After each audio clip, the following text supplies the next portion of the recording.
The Crusader tank was one of the primary British cruiser tanks during the early part of the Second World War. Over 5,000 tanks were manufactured, and they made important contributions to the British victories during the North African campaign. Although the Crusader Mark I was faster than any tanks it opposed, its potential was limited by a relatively light QF 2-pounder gun, thin armor, and mechanical problems. A particular tactical limitation was the lack of a high explosive shell for the main armament. These existed but were never supplied.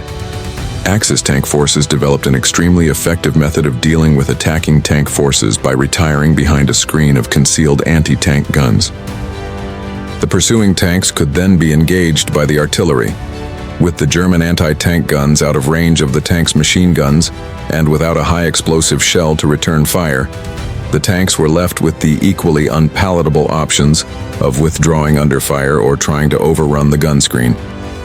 By the end of 1941, there was only one brigade, the 2nd, which was operating with only Crusaders. In March 1942, US-built Grant medium tanks with its effective 75 millimeters arrived and replaced 1 in 3 Crusader squadrons. From May 1942, Crusaders Mark III with the 57 millimeters 6-pounder gun were delivered. Of the 840 tanks available to the British, 260 were Crusaders. The German tanks they were facing were improved types with face-hardened frontal armor, which caused 2-pounder shot to shatter rather than penetrate.